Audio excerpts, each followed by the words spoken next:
Every year, on the busiest shopping day of the year, the same ritual unfolds. Store windows disappear behind giant red banners. 50% off, doorbusters, today only. Retailers fight for attention by doing the one thing customers have been trained to expect: lower the price. The logic seems undeniable. If something becomes cheaper, more people will buy it. It's one of the oldest rules in business. And then there is the Apple Store. Walk inside on that very same day, and something feels strangely out of place. No giant discount signs, no clearance tables, no countdown clocks. The newest iPhone costs almost exactly what it did yesterday, and if history is any guide, it will likely cost almost exactly the same tomorrow, while the rest of the retail world races to convince you that everything is worth less.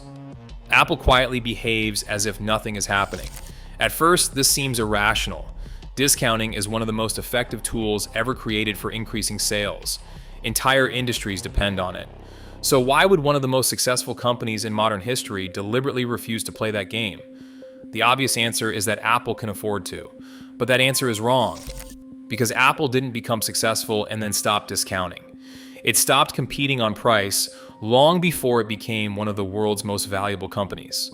That changes the question completely. This isn't a story about what Apple does today.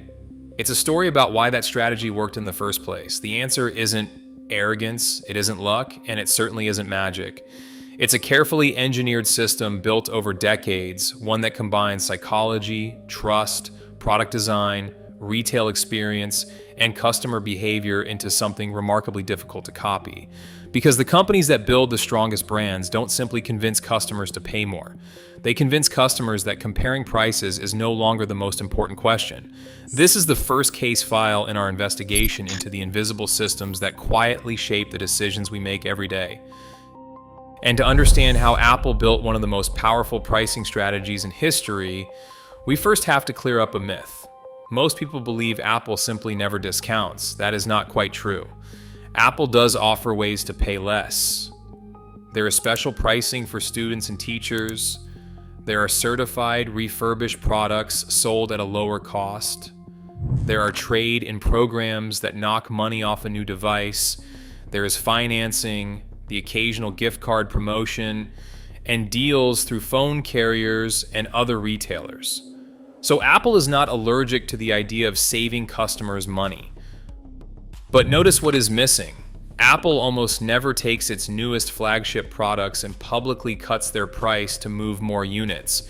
It does not put the latest iPhone on a 50% off table 3 months after launch. And that distinction is the entire story. The savings Apple does allow are quiet, controlled, and tucked around the edges. The one thing it protects fiercely is the headline price of the thing everyone actually wants. The question is why? And to answer that, we have to go back to a moment when Apple was not a giant at all. It was nearly dead. In 1997, Apple was running out of time. The company was losing money. Its product lineup had become a confusing maze of overlapping computers. Many analysts openly questioned whether Apple would survive at all. When Steve Jobs returned to the company he had co-founded, he wasn't simply trying to save Apple. He was about to redefine what Apple would become.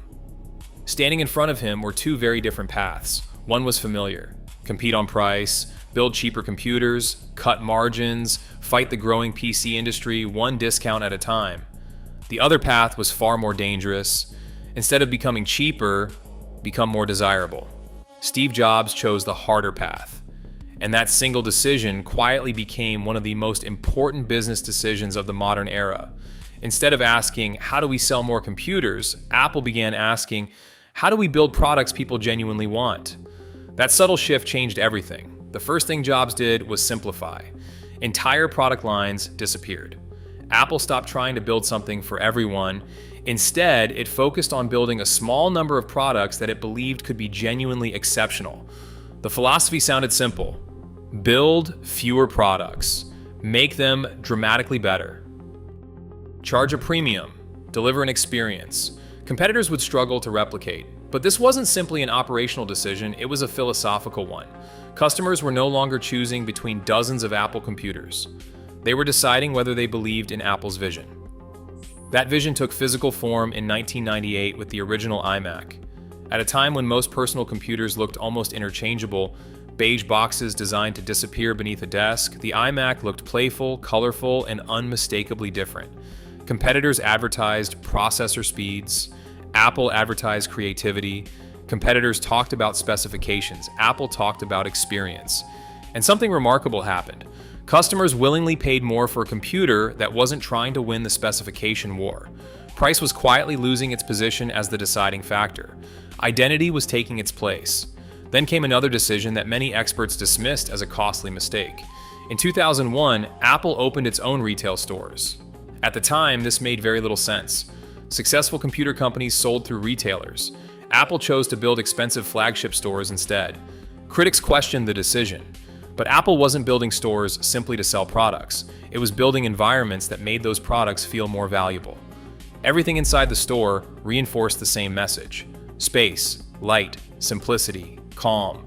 Nothing felt accidental. Customers were invited to explore rather than being pressured to buy. Without saying a word, the store itself communicated, "This is a premium product." Years before customers compared prices, they had already begun comparing experiences. And then, in 2007, Apple made the move that transformed everything. The smartphone already existed. Companies like Nokia, BlackBerry, and Motorola dominated the market. Apple didn't enter by offering a cheaper alternative. It entered by changing the conversation entirely. The iPhone wasn't introduced as a better phone.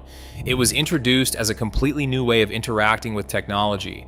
That distinction mattered, because once customers stopped comparing phones, they started comparing futures. Apple was no longer asking, which phone would you like to buy? It was asking, which future would you like to live in?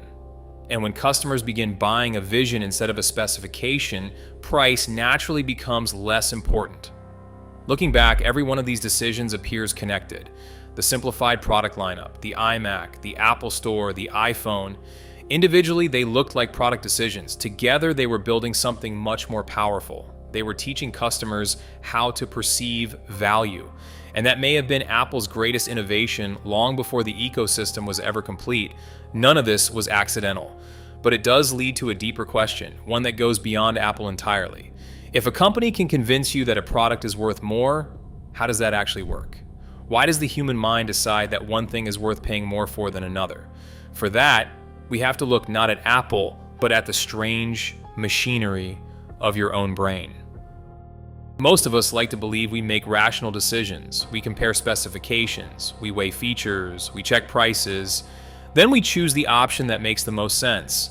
At least, that's what we like to tell ourselves. Behavioral science paints a very different picture.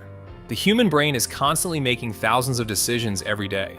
It simply doesn't have enough time to carefully analyze every purchase. Instead, it relies on mental shortcuts. Psychologists call them heuristics. They're not signs of irrationality, they're survival tools. And one of the most powerful heuristics in consumer behavior is surprisingly simple. When we can't easily judge quality, we often let price do it for us. If something costs more, our brain assumes it might also be better. Not because we have proof, but because price becomes a shortcut for quality. This is known as the price-quality heuristic, and its influence is far greater than most people realize. Consider one remarkable experiment. Researchers at Stanford University and Caltech invited participants to taste different wines while their brains were being scanned. The volunteers were told that some wines were inexpensive and others were significantly more expensive. But there was a catch. Some of the wines were exactly the same bottle, same wine, different price tag. What happened next surprised even the researchers. Participants didn't just say they preferred the expensive wine. The pleasure centers in their brains became measurably more active. Their brains genuinely experienced more enjoyment, even though nothing about the wine had changed, only the number on the label. Think about that for a second. The price didn't change the product. The price changed the experience. That single idea sits underneath almost every successful premium brand in the world. Price isn't only something customers pay, it's something customers interpret. Apple understands this exceptionally well. The company rarely tries to convince you that its products are affordable. Instead, it spends years convincing you they're worth paying more for. The industrial design, the packaging, the advertising, the Apple Store, the software, the customer support, and finally, the price. None of these elements work alone. Together, they tell one consistent story. This belongs in the premium category. When every signal points in the same direction, the brain eventually stops questioning the conclusion, which explains something that seems almost counterintuitive. Imagine Apple announced tomorrow that every new iPhone would permanently cost 40% less. Sales might jump, but something much more valuable would immediately come under pressure. Trust. Customers would begin asking questions Apple never wants them to ask. Why is it suddenly cheaper? Did demand collapse? Is something wrong? Is a replacement already coming? The discount would reduce more than the price. It would reduce certainty. Premium brands don't simply protect margins, they protect confidence. Frequent discounting creates another problem. It quietly trains customers to wait. If today's price is unlikely to survive until next month, why buy today? Eventually, the advertised price stops feeling real. Customers learn that patience is rewarded. Apple has spent decades teaching the opposite lesson.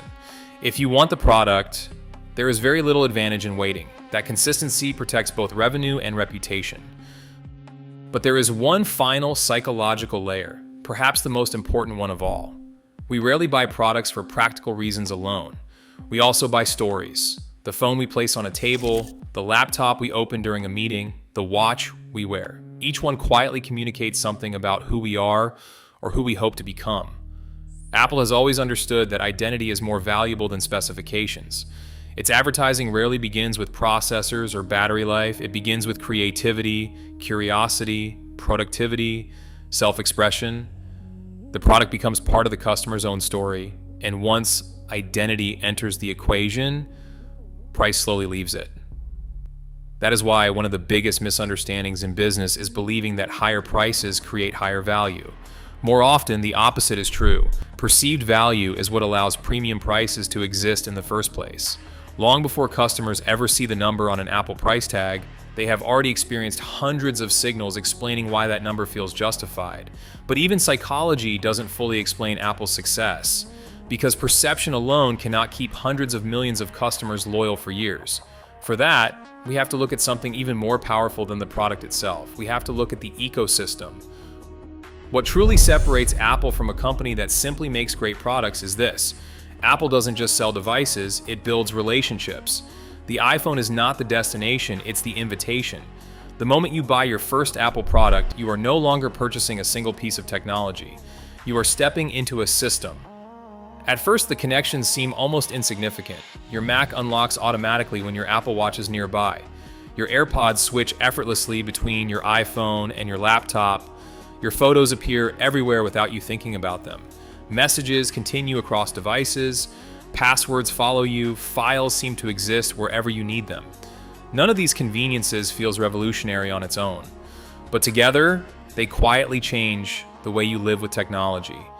Every additional Apple product makes the ones you already own a little more valuable. The ecosystem doesn't simply grow, it compounds. And that changes the conversation completely. Most discussions about Apple focus on the cost of getting in. Apple focuses on something very different, the cost of walking away. Imagine someone who owns an iPhone, a MacBook, an Apple Watch, AirPods, an iPad, years of family photos stored in iCloud, subscriptions through Apple Music, payment cards inside Apple Wallet. Now imagine asking that person to switch to another platform. They wouldn't just be replacing a phone, they would be rebuilding a digital life. That is what economists call a switching cost. Despite the name, it is rarely just financial. It is emotional, practical, habitual. The longer someone stays inside the ecosystem, the more invisible those connections become, and the harder they are to give up. This changes Apple's business in a profound way. Most hardware companies must persuade customers to return every time they want to sell another product. Apple doesn't begin each sale from zero. Every positive experience strengthens the next one.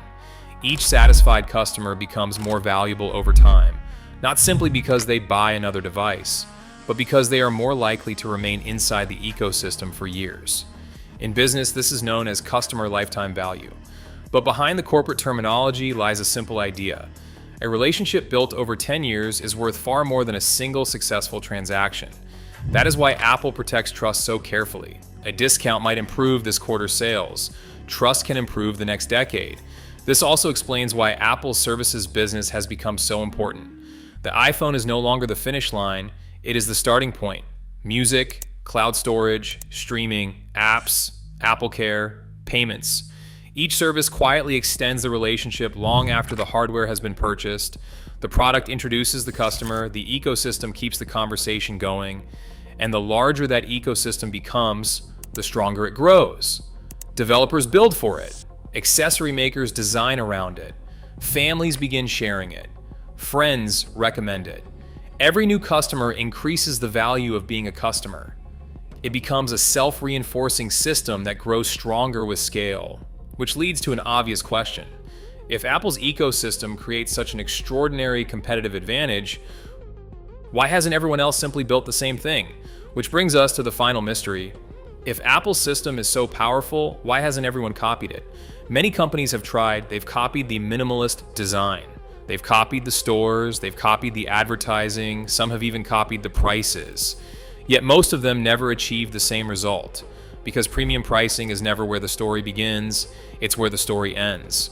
Apple didn't become expensive and then become trusted. It became trusted and eventually earned the right to be expensive. That distinction changes everything. Lowering a price is easy. Any company can launch a sale before lunch. Building the kind of trust that makes customers happy to pay full price can take decades. It cannot be manufactured overnight. It cannot be bought through advertising alone. It has to be earned. One customer, one experience, one promise kept at a time. This is why Apple controls so much more than its products. Its stores, its software, its customer support, its packaging, its ecosystem. Every interaction quietly reinforces the same message. This product is worth what it costs. And when customers truly believe that, discounts become far less important. None of this means Apple's strategy is the only correct one. Many companies compete across different price ranges, serve different markets, and solve different problems. For them, promotions and discounts make perfect business sense. Apple simply chose a different game, and it committed to playing that game for decades. That patience became one of its greatest competitive advantages. Look beyond technology and the same pattern begins to appear. Luxury watchmakers, fashion houses, high-end automotive brands, hospitality, even elite professional services. Again and again, the strongest brands protect perception before they protect price, because price is rarely the thing customers remember. How something made them feel is. Which brings us back to where we started, that quiet Apple store, standing calmly in the middle of the loudest shopping day of the year. It isn't ignoring the rules of retail, it is following a completely different set of rules. Rules built on trust, consistency, psychology, experience, and time. Perhaps Apple's greatest invention was never the iPhone. Perhaps it wasn't the Mac or the Apple Watch. Perhaps Apple's greatest invention was something much harder to see. A business system capable of making millions of people feel that paying full price is the natural decision. And maybe that's the real lesson hidden inside the story. The world's strongest companies rarely build the cheapest products. They build the strongest reasons to believe. The next time you walk past an Apple store, don't look at the price tag first. Ask yourself a different question. Am I looking at a product, or am I looking at decades of carefully engineered perception? Because once you learn to recognize those invisible systems, you start seeing them everywhere. And that's exactly what this series is about. There are invisible empires all around us. Companies, brands, ideas, systems quietly shaping the decisions we believe are entirely our own. Our job is to make them visible. Case file 001 closed.